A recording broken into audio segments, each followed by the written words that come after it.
Hola, ¿qué tal? Y bienvenidos a los apuntes de filosofía de segundo de bachillerato.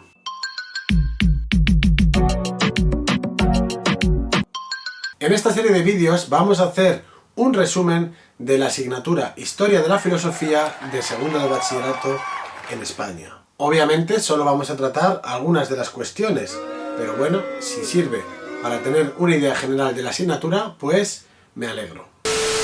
Se puede decir, como afirma el profesor César Tejedor Campomanes en su manual Historia de la Filosofía en su marco cultural, un manual que vamos a ir siguiendo en estos vídeos y que nos encanta, que la historia de la filosofía es una narración de la lucha contra la irracionalidad. Después de 26 siglos, no es posible proclamar el fin de esta historia. Nuevas formas de irracionalidad nos amenazan. Por ejemplo, las guerras, las noticias falsas, la explotación del hombre por el hombre, la alienación, cientos de millones de personas que pasan hambre actualmente en el mundo. Parece claro que debemos seguir haciendo historia hacia adelante. Por ello, también es preciso retomarla desde atrás, para comprender el presente y abrir así las posibilidades del futuro.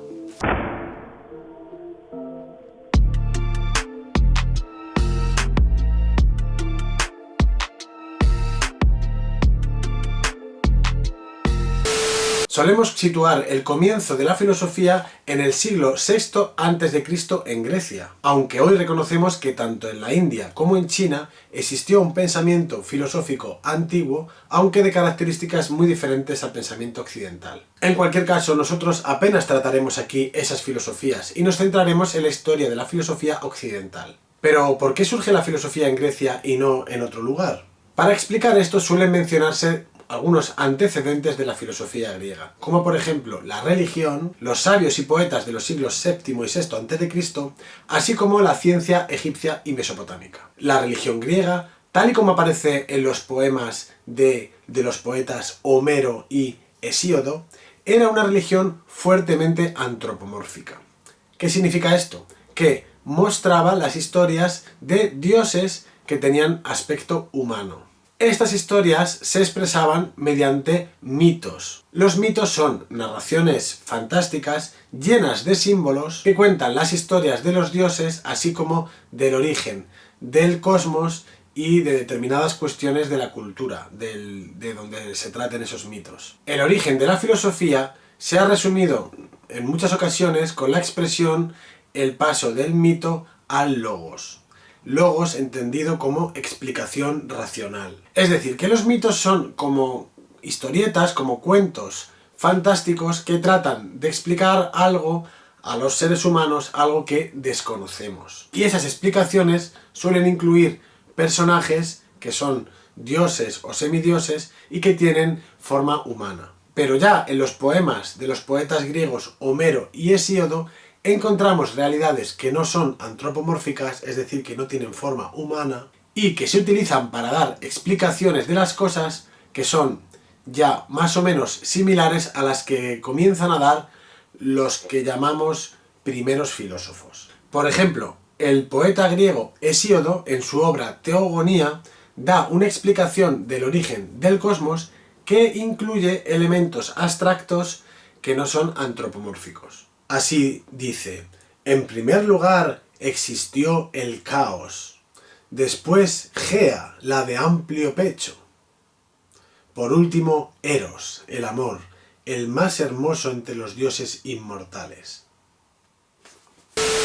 Estas explicaciones son similares a las que darán los primeros filósofos, como vamos a ver a continuación. Hay que tener en cuenta también que entre los primeros filósofos hay poetas, por ejemplo Parménides o Empédocles, con lo cual no se hace fácil diferenciar entre unos y otros, es decir, entre esos poetas del siglo VII o VI a.C. y los primeros filósofos. Como hemos mencionado antes, también hay que decir que probablemente la ciencia egipcia y babilónica influyó en los primeros filósofos. Algunos de estos primeros filósofos realizaron viajes y entraron en contacto con estas culturas egipcia y babilónica. Por otro lado, se suele criticar este concepto de ciencia egipcia y babilónica porque se asocia el surgimiento de la ciencia con el surgimiento de la filosofía.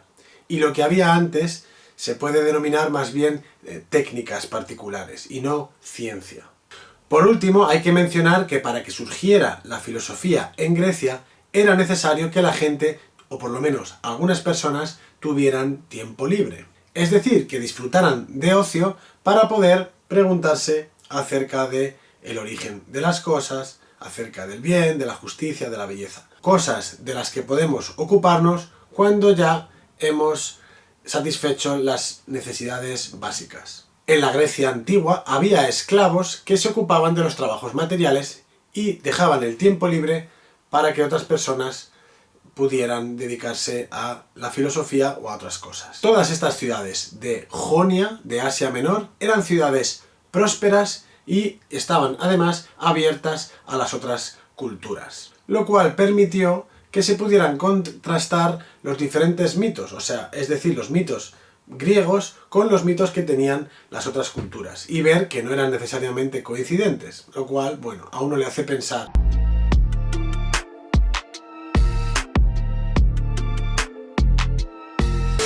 De los primeros filósofos apenas nos quedan fragmentos breves y noticias que nos dan autores posteriores sobre el pensamiento de estos primeros filósofos. Esto, que puede parecer negativo, también tiene la parte positiva de que nos permite jugar a interpretar qué querían decir estos pensadores, estos primeros pensadores, con esas extrañas afirmaciones y enigmáticas que hacen. Los primeros filósofos eran conocidos por ser sabios. Eran personas que disponían de conocimientos de todo tipo, técnicos, científicos, políticos e incluso mágicos. Todos ellos, en sus obras, tratan de dar respuesta a la pregunta por el origen y la constitución del cosmos. Buscan encontrar un principio, en griego argé, último y eterno, del cual todo procede y del que todo está compuesto. Y ya no buscan este principio en realidades antropomórficas como los dioses de los mitos que contaban los poetas, sino que van a buscar este principio en la naturaleza, en griego physis. Tales de Mileto es considerado el primero de los filósofos. Fue matemático, astrónomo, político. Tenemos anécdotas de su vida que nos lo presentan como un sabio distraído, solamente preocupado por la búsqueda del conocimiento y la investigación por la verdad.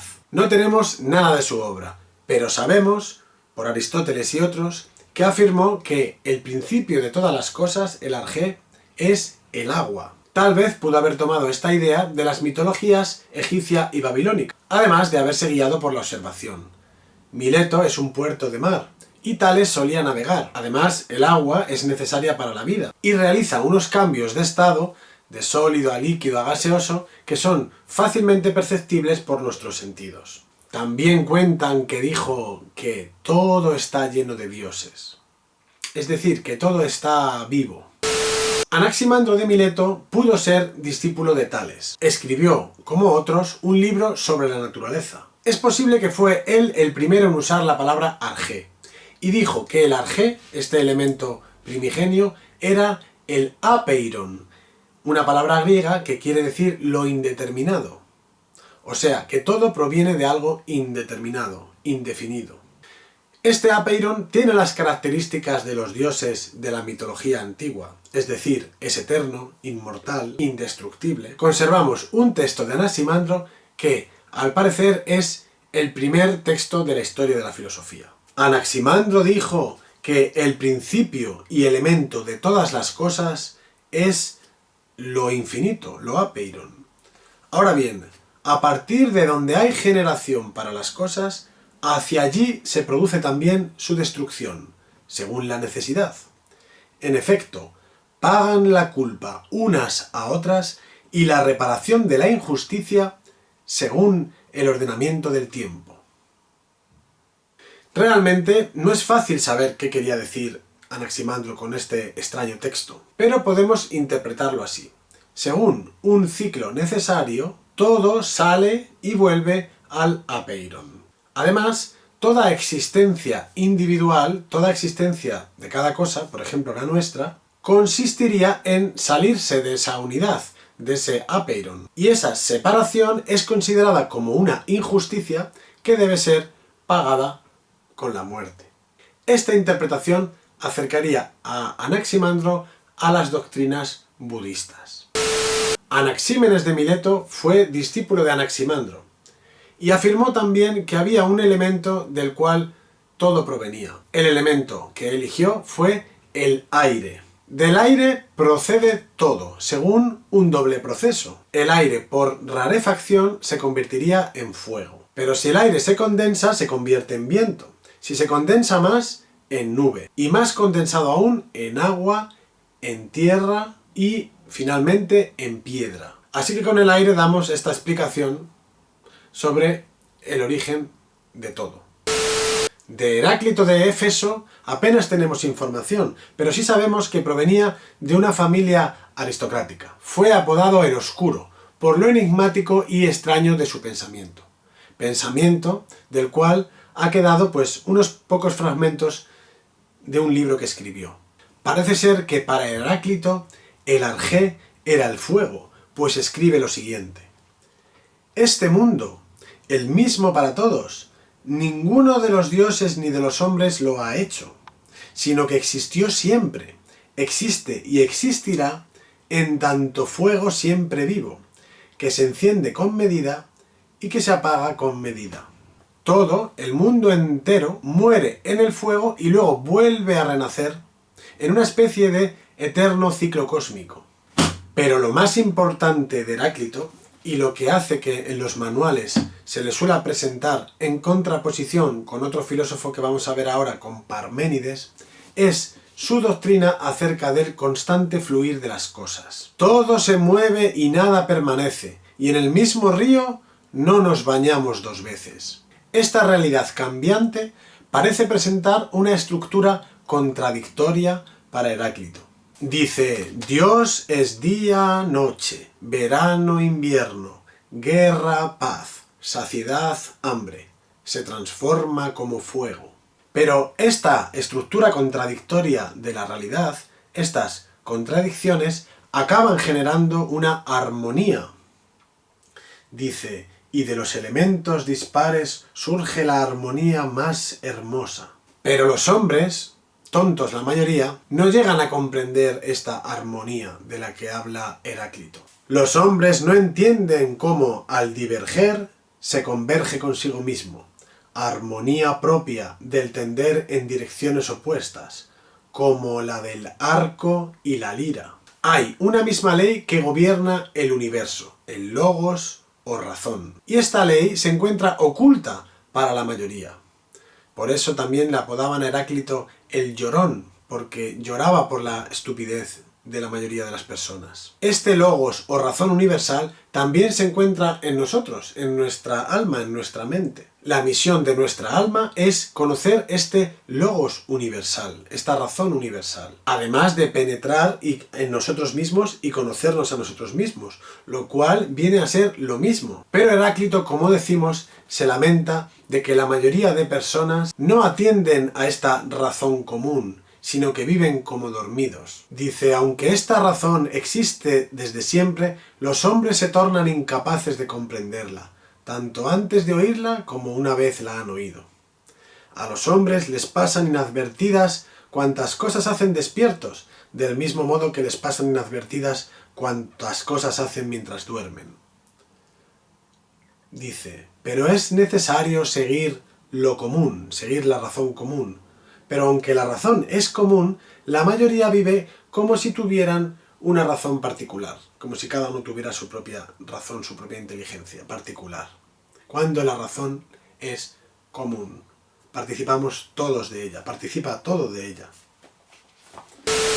Pitágoras fue un personaje de leyenda. Se dice que viajó por Egipto, Babilonia e incluso la India. Fundó una secta de tipo filosófico-religioso y aristocrático, en la cual hombres, mujeres y niños compartían convivencia, compartiendo además sus posesiones y guardando secreto acerca de las doctrinas que se enseñaban en la escuela.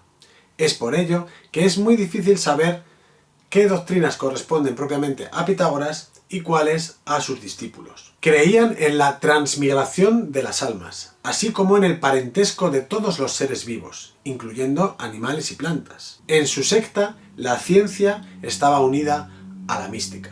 Aristóteles, en su obra Metafísica, nos cuenta lo siguiente de los pitagóricos. Los pitagóricos se dedicaron a las matemáticas y las hicieron avanzar, y, nutriéndose de ellas, dieron en considerar que sus principios son principios de todas las cosas que son. Y puesto que en ellas, en las matemáticas, lo primero son los números, creyeron ver en ellos, en los números, más desde luego que en el fuego o en el agua, o sea, en los otros elementos de los otros filósofos, múltiples semejanzas con las cosas que son y las cosas que se generan.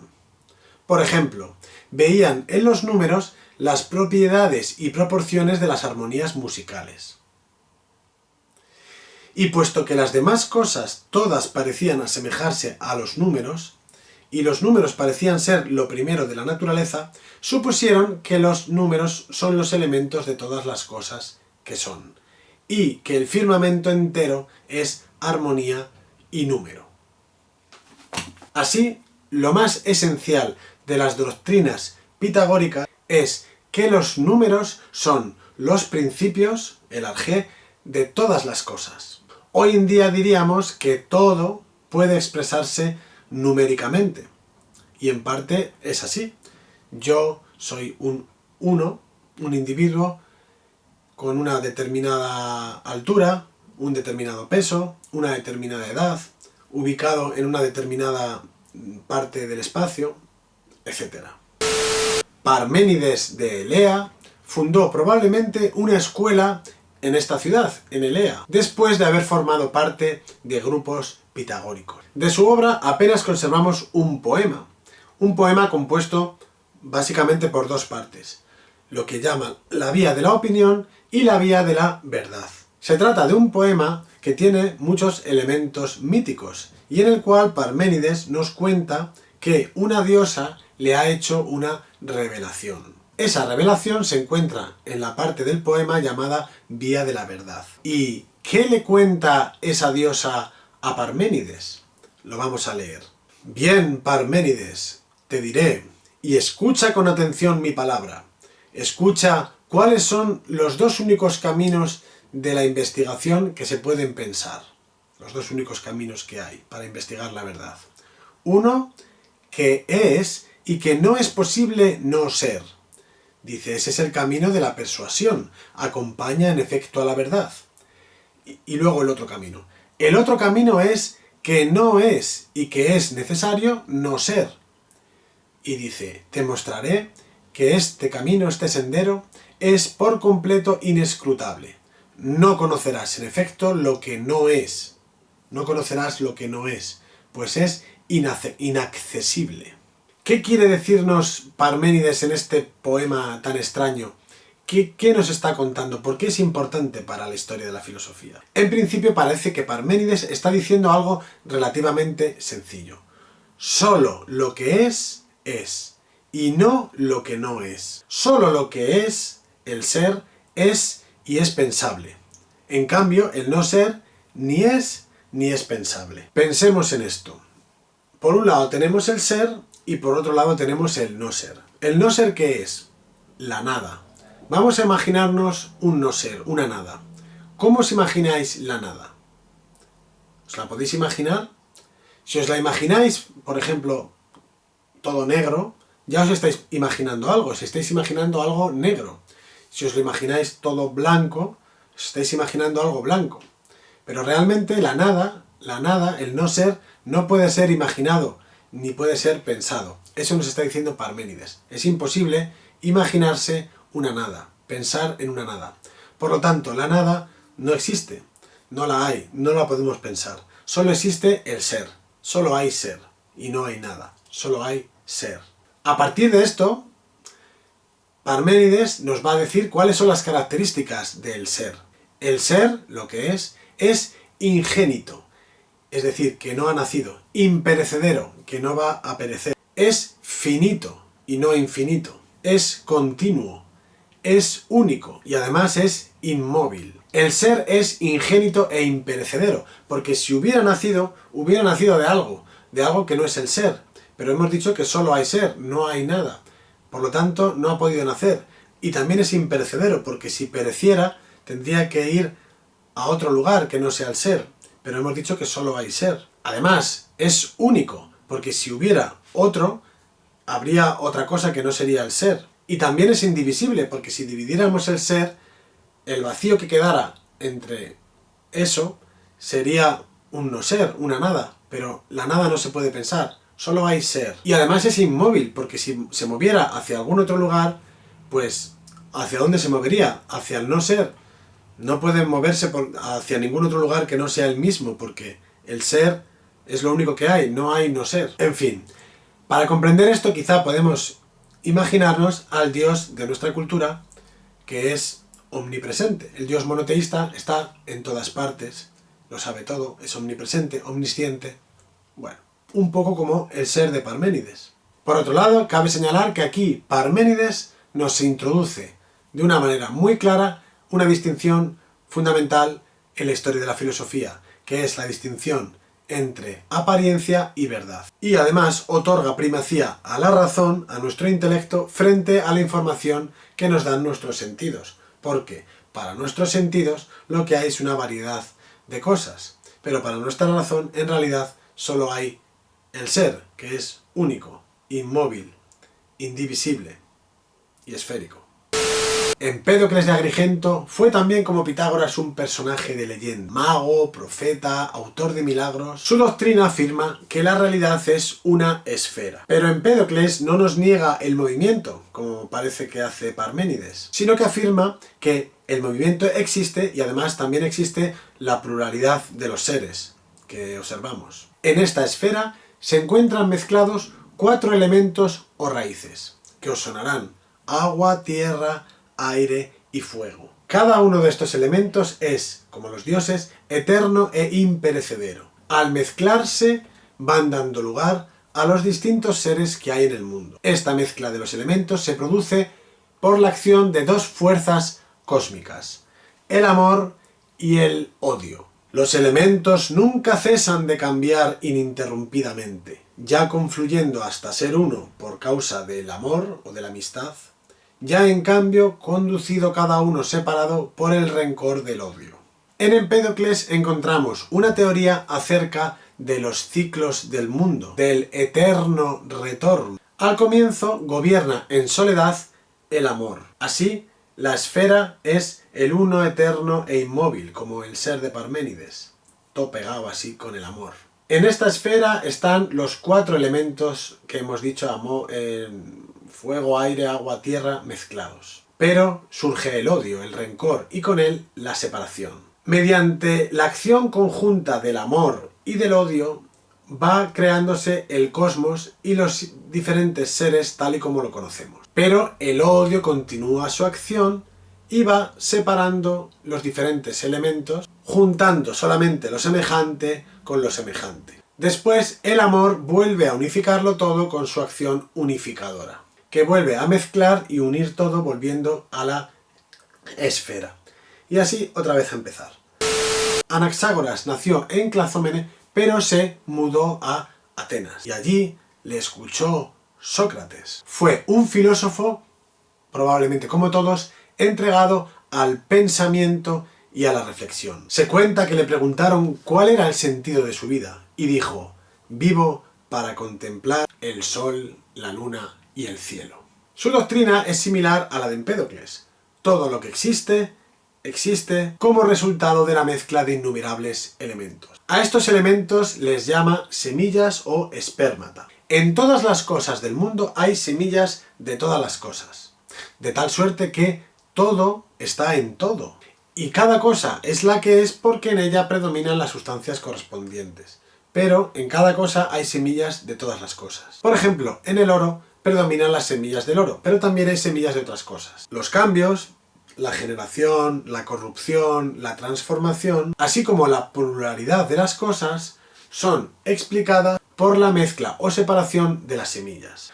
Todo comienza por un torbellino que realiza las mezclas y las separaciones. Este torbellino comienza a girar gracias a un principio del movimiento que tiene el nombre de inteligencia o espíritu, nous en griego. Este espíritu, esta inteligencia, se encuentra separado de la masa de las semillas, por lo cual nada lo limita y además tiene el máximo poder y conoce todas las cosas. En todo hay una porción de todo, tal y como he dicho antes.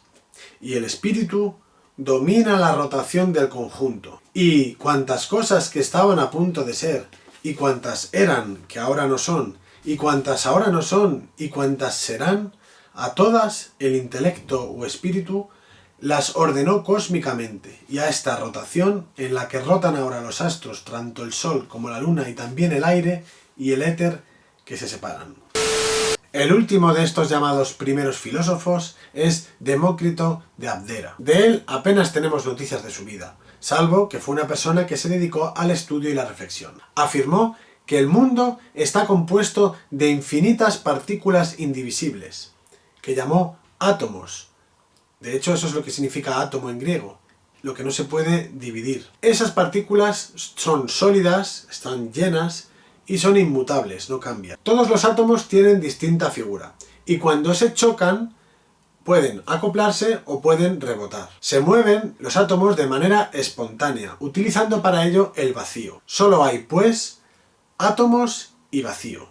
En eso consiste la realidad. Y estos choques que se dan entre los átomos son debidos al puro azar. No hay ningún plan inteligente. Solo hay, pues, átomos y vacío. A pesar de esta descripción de la realidad, que puede parecer tal vez un poco triste, solo hay átomos y vacío, no hay ningún plan inteligente, para Demócrito era muy importante el buen ánimo ante la vida.